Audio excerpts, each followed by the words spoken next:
দেখি মদের টেবিলে 3-4 ছেলেবেলে বসতে মদ খাচ্ছে আর বুকে নাচ রেডি হয়ে আছে। উই আর রিয়ামণি মায়ামণি 2 বোন। তারপরে আমি ওকে যেতে ওই ঢাকা দিনতে বারের মধ্যে পটাশ পরকে 2-3 থাপ্পড় মারি। থাপ্পড় মারে তেমে চলে আসার পরে ওই পরে আবার মাপ খেলো কোরআন শিফট হলাম। কোরআন শিফট কর জীবনে মদ খাবি না, বাড়ি যাবি না।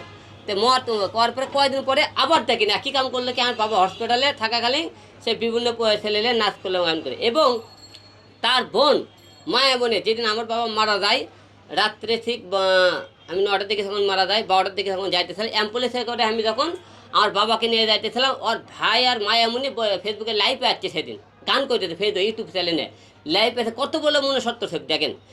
হসপিটাল পয়সা তার বাবা তার মা ভাই বোন একটা লোক আমার বাবাকে দেখতে আসেনি।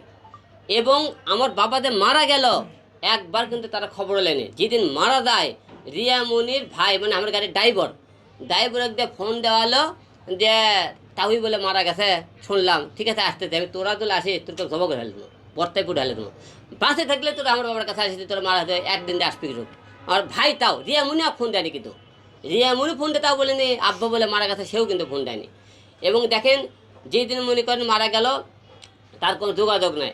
এখন অনেকেই আপনারা বলতেছেন যে রিয়ামণি খেলে যে রিয়ামণি বলতেছে আপনার পরকিয়া বলে করেন চরিত্র খারাপ এজন্য তাইনি। আমার কথা রিয়ামণি আপনাদেরকে বলেছে হিরো আলমের লিগেল বউ। তুমি যদি আমার লিগেল বউ হয়ে থাকো তো লিগেল বউ তুমি জানলে যে আমার হসপিটালে একটা পরকিয়া একটা মেয়ে আছে তুমি জানো তাকে তুমি লিগেল বউ থাকতে পরকিয়া মেয়ে কীভাবে ওটি বসে থাকে। আমার বাবা আমার 13 বছরের একটা মেয়ে হসপিটালে রাখছিলাম, আমি কার কাছে রাখবো মেয়েটাকে আমি। পরে আমার মেয়ের বান্ধবী আছে তাকেই আমার মেয়ে সে রাখলো ওখানে চলাফেরা করার জন্য, তাকে রাখলাম। তার 2 জন্য একটা মেয়ে তো কাছে লাগবে। সেই মেয়ে দেখা করে সেবা করছে তার পাশে ছিল উই করতে হলে তার পরে কি না মেয়ে এক ছেলে রাখতে হবে। আমার বউ তুমি থাকতে পরো কি আমি ওই জায়গায় কেন থাকবি? তুমি কেমন বউ? তুমি যদি বউ দাবি করো তুমি আমার বাবার কাছে কেন থাকবে না? মূলত উদ্দেশ্য ছিল সে আমার সে ক্যাসাল হলে সে নাচ গান করবে, সে আমার কাছ থেকে চলে যাবে একটা অভিযোগ দিয়ে পরকিয়া করতে। আবার বলছে আপনার কাছে আলম একটা মেয়েকে 3 মাস বাসা ভাড়া নিয়ে ফেলো মহানগরের প্রতিতে। তুমি বউ তুমি যখন জানতেছিল 3 মাস আমি বাসা ভাড়া ছিলাম, তা তুমি ওই মেয়ের কাছে বাসা ভাড়া আসলে না কেন একদিনও জোগাড় করার জন্য? হিরো আলম এই মেয়ে বাসা ভাড়ালে রাখতে, তাহলে তুমি কেমন বউ তুমি হলে দাবি করো যে লিগেল বউ? তো বউ দলে এ সমস্ত কথাবার্তা বলে তার সাক্ষী প্রমাণ আমি দিনকে কোরআন শরীফলে হাতলে বলছি আমি এতগুলো মেয়ের কথা বললাম, এত 3টে বইয়ের কথা। আর নামাজ পড়ে মুসলমান হয়ে থাকে কোরআন শরীফলে হাতলে বলতে পারে হিরো আলম অভিযোগ সবক্ষণ মিথ্যে। আপনারা এতগুলো কথা যে অভিযোগ একটা সত্য বলে প্রমাণ করতে পারেন। আমি নাকে নখ দিয়ে কান ধরে জুতোর মালা দিয়ে ঢাকা শহর ঘুরে বেড়াম, এই বাংলাদেশ ছেড়ে চলে আমি এই দেশে আর কোনোদিন ঢুকবো না। আমার এই কথাগুলো একটা মিথ্যে প্রমাণ করতে পারে। প্রতিটা মেয়ে ছেলেদের কিন্তু একটা দোষী দেয়, সে পরকিয়া করে। পরকিয়া বলতে আর কী বোঝায়? আমি পরকিয়া বলতে বলতে ওই মেয়ে সহকারে আমাকে সহকারে সে কোনো ঘরে আমাকে ধরছে, তোমাকে অবস্থা দেখছে কোনো জায়গায় যা কোনো বেডে ধরছে কোনো অনুষ্ঠানে ধরছে তুই আর তোমার মেয়ে এই জায়গায় কেন? সে বলছে আমি হসপিটাল ধরছি। হসপিটাল তো আমার মেয়ের কাছে আমার মেয়ে আছে, ওই মেয়ের সাথে একজন তো সে মেয়ের জায়গা দেখাশোনা করার জন্য দরকার, সেই দেখাচ্ছে মেয়ে দেখতে। তুমি বউ থাকতে অন্য দেখাচ্ছে কেন থাকলো? এবং ওই বলতেছিল আরেকটা কথা কি আমি যে মিউজিক ভিডিওগুলো করছি এই ভিডিওগুলো অনেক আগেকার। সে মিউজিক ভিডিও আগে আমার বাবা মারা গেছে 15 তারিখে, 13, 12, 14, 10 এই তারিখগুলো আপনি ফলো করবেন। সে লাইভ করেছিল এবং সে ভিডিওগুলো আপলোড করেছে তারিখগুলো কবে কবে কবে সে ভিডিওগুলো বানাইছে। এবং ওর সাথে কোনোদিন কথা ছিল না যে আমি বাদে কোনোদিন মনে অন্য পুরুষের সাথে কাজ করবি।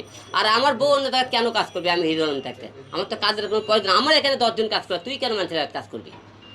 এই মনে করেন এই কারণে। আর আজকে আমাকে ঢাকা সবাইকে বলেছে আমি ঢাকার ঢুকে ডিভোর্স দিয়ে দেবো।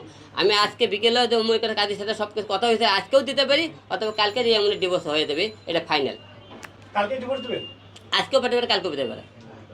আচ্ছা এই বাক্যটা আবার বলেন যে রিয়ামণিকে কাজ তো রিয়ামণি আমরা আগেও বলছি এখনও বলছে শোন যে মিয়া মনে করেন দূর সময় কাছে না পাই, বউ মানুষের সবচেয়ে প্রিয়জন মানুষ সে। এবং বাবা মার পরে মনে করেন বাবা মায়ের সেবা পাইলাম না, এখনই আমাকে বউ দেখে না, ভবিষ্যতে আমার বউ আমাকে দেখবে আমি তো প্রশ্নই ওঠে না। সব কিছু মিলে এই যার পরিবারের মনে করেন একটা লোক বিবেক নাই, তাদের বিবেক ছাড়া মানুষের সাথে সংসার করা যায় না। সব কিছু মিলে অনেকেই বলতে চাই আপনি আমার জীবনে 3টে মেয়ে কেন আসছিল সেটাও বলে দিলাম যে এই কারণে আমার এখন দোষ, আমার তো 3টে মেয়ে আসার কারণে দোষ হয়ে থাকে যে তোমার এই দোষে আমার এই অপরাধ পাইতেছে, তাহলে আপনি দোষী করতে পারেন আমার। আর আমি মনে করেন আর সবাইকে বলতেছি জীবনে অনেক ভুল করছে, বিয়ে সাথে আর জীবনে এই মুহূর্তে নাই। আমি কিন্তু একটা বিজ্ঞপ্তিও দিয়েছি একটা বয়স্ক একটা মহিলা আমার ছেলে মেয়ে দেখার জন্যে। আমার বেশিরভাগ চিন্তা আমার বাইরে যাওয়ার চিন্তা আপনার আছে। এই দেশে খুব থাকার চিন্তা ভাবনা নাই আমার। আচ্ছা আপনি যে কালকে যে ডিভোর্স দিবেন আপনাদের দেনা পাওনা কি